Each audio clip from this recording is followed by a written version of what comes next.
저는 이렇게 써왔는데 그냥 천천히 낭독하겠습니다. 간증문. 저는 청주에서 사역하고 있는 주영광교회 사모이고 요엘기도원 사역을 하고 있는 박사라 목사입니다. 이 귀한 자리에 설 수 있게 된 것을 진심으로 감사드립니다. 제가 장자권 세미나를 처음 접하게 된 것은 2016년 작년 6월달 세미나였다. 황성은 목사님 담임하시는 대전 오메가 교회에서 간사로 교회를 섬기고 있는 딸을 통해서였다. 작년 6월 처음 참석했을 때 느낀 것은 예수님처럼 고운 모양도 없고 풍채도 없어 보이는 이영환 목사님, 그런데 그 입에서 나오는 기도의 영권과 쏟아지는 말씀의 파워는 한순간에 나의 마음을 사로잡기에 너무도 충분했다.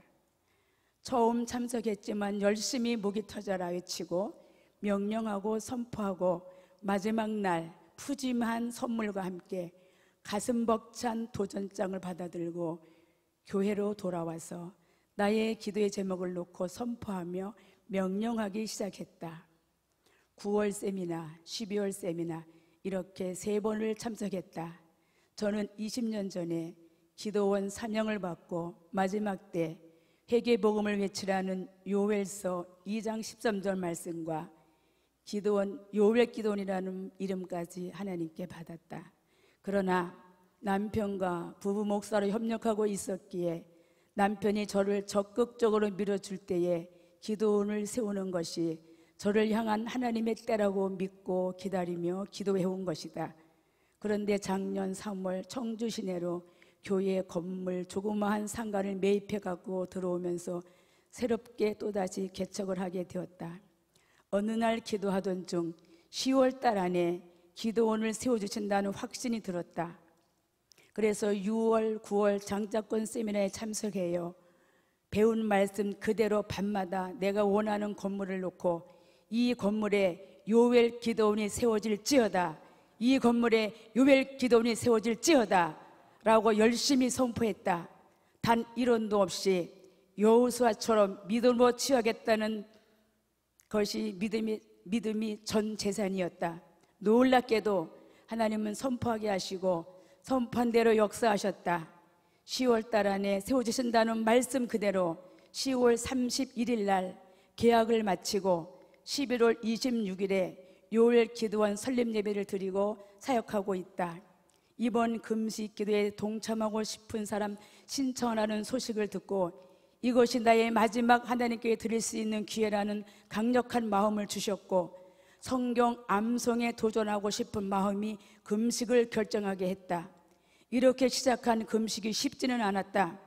작년 교회 이전하고 갑자기 몸에 이상이 생겨 간 수치가 높아졌다는 진단을 받고 나서 가끔 몸에 이상이 오면 너무 힘들 때가 있다. 무리가 될 것 같은 생각도 한편 들었지만 모든 것 주님께 맡기고 믿음으로 시작해서 4주째를 은혜롭게 잘 마쳤다. 할렐루야. 금식하기 전부터 일어난 일이 금식 2주째간에 마무리가 된 사건이다. 교회에 나오시는 권사님이 간암 말기 판정을 받고 배에 복수가 차고 복통이 나고 겨우 미음 먹을 정도로 상태에서 누워 있었다. 토요일 서울에 사는 믿음이 좋은 조카딸이 내려와서 신방을 요청해 저녁에 신방하여 예배를 드리고 간절히 안수하고 돌아왔다. 다음날 주일 아침 7시경에 일찍 전화가 왔다. 밤새 무슨 일이 생길 줄 알고 당황스럽게 전화를 받자 목사님, 기쁜 일이라서 일찍 전화드렸습니다. 큰엄마가 어젯밤 기도받고 밤에 방귀를 무척 끼고 화장실을 가서 그동안 못 보던 변을 보고 배가 푹 들어가고 잠을 너무 잘 자고 아침 일찍 일어나서 부엌에서 아침 준비하고 계신다고 놀라운 일이 일어나서 너무 기뻐서 전화드렸다고 하면서 하나님이 큰엄마를 고쳐주셨습니다라고 했다. 몇 주 교회를 못 나오셨는데 그날 11시 예배에 웃으면서 생기가 돌고 교회에 들어오셨다.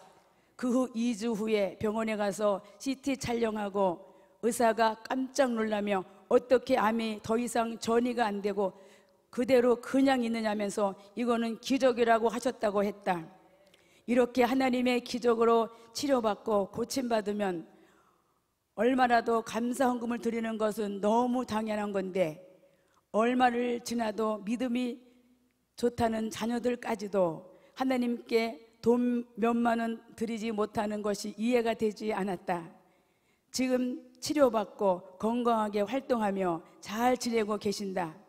돈이 없는 사람도 아닌데 감사할 줄 모르는 그들을 바라보면서 난 하나님께서 나를 시험해 보는 것 같은 생각이 들어 한편 무섭기도 하고 두렵기도 하고 했지만은, 그러면서 정죄하던 마음을 비우고 그때부터 기도할 뿐이다. 그러면서 한편 하나님, 헌금이라도 할 수 있게 하면 교회 재정이 풀리는데 하는 마음이 솔직히 들기도 했다. 그런데 하나님께서는 다른 사람을 통해 재정을 공급하도록 놀라운 일을 행하셨다. 오늘의 간증은 지금부터 드리는 말씀입니다. 4주차 금식 시작한 지 수요일 날 저녁, 사탄은 나를 넘어뜨리려고 공격해왔다. 밤 11시 가슴에 손을 얹고 잠자리에 들려고 주님을 부르다가 갑자기 울음이 터져 나왔다. 1시간을 뒹굴며 울부짖었다. 나의 울부짖음은 하나님께 대한 항변을 하는 울부짖음이었다. 아버지, 오늘까지 수없이 많은 기도에 응답해 주시고 기적을 수없이 보여주셨던 주님께서 왜 이렇게 개척교회 성도 한 명 보내달라고 하는 기도에는 침묵하시고 응답이 없으신가요? 개척교회 재정도 얼마나 힘드신지 아시잖아요. 주님, 솔직히 저 지금 너무 힘들어요. 언제까지 기다려야 되나요? 라고 울부짖으며 내 자신의 무능함과 성도 한 명의 목말라 하는 내 모습이 순간 마음에서 기쁨과 감사를 빼앗아갔다. 한참이나 울부짖었지만 마음은 이미 우울하고 무거웠다. 잠이 들고 다음날 아침 정신을 차리고 강단에 엎드렸는데 얼마나 주님께 내 모습이 부끄럽고 죄송한지 믿음 없음을 회개하고 주님 앞에 벌거벗은 수치스러운 모습으로 뜨거운 눈물을 흘리고 있었다. 잠시 후 주님의 말씀이 들려왔다. 딸아, 아무것도 염려하지 말고 감사함으로 아뢰라는 말씀이었다. 마음이 안정되고 감사가 나왔다. 그리고 3시간 후에 아는 목사님한테서 전화가 왔다. 목사님, 계좌번호 좀 불러주세요. 조금 보내려고요 라고 했다. 몇 마디를 나누고 문자로 계좌번호를 보내면서 금식한다니까 위로하기 위해 맛있는 거 사 먹으라고 10만 원이나 20만 정도 보내셨겠지라고 생각했다. 사실 전화한 목사님 사정, 형편, 어려운 건 너무 잘 알고 있었다. 그런데 30분에 다시 전화가 와서 목사님 100만 원 보냈어요 라고 하는 소리에 너무 놀라서, 아니 목사님, 그 돈을 어떻게 보내셨어요? 쓸 때도 많으실 텐데. 난 심장이 떨렸다. 100만 원? 큰 교회 목사님들에겐 도서비도 안 되는 작은 돈이지만 개척교회 목사들에겐 막힌 것이 뻥 뚫리는 큰 돈이다. 감사하다고 전화를 끊고 하염없이 감사의 눈물을 흘렸다. 20년 목회하면서 장기 금식 여러 번 하게 되었었는데 신기하고 놀랍게도 하나님은 금식이 끝나면 누군가를 통해서 100만 원 현찰을 언제나 주셨다. 눈을 감고 아버지 하고 부르면서, 아버지, 이게 웬일입니까? 이번에는 금식도 끝나기 전에 이제 시작인데 100만 원을 선물로 주셨나요? 하면서 하나님이 금식을 얼마나 기뻐하시는지 금식할 때마다 확증을 주신 것이다. 불평하고 변덕스러운 나의 못난 것이 아직도 여전히 남아있지만 아버지는 여전히 변함없이 한결같이 나를 사랑하시고 불쌍히 여기셔서 때마다 필요한 은혜를 넘치도록 부어주시는 참 좋으신 나의 하나님 아버지시다. 이 하나님 앞에 다시금 감사를 드립니다. 주님 사랑해요.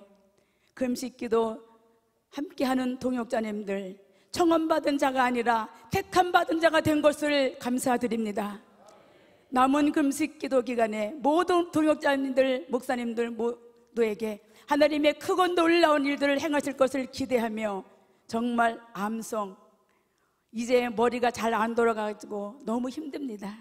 그러나 성령으로 기름칠하면서 끝까지 재미있게 암송하고 기도하며 모두 승리할 수 있기를 간절히 소망합니다. 이 모든 영광을 주님께 올려드립니다. 여러분 사랑하고 축복합니다. 감사합니다. 할렐루야.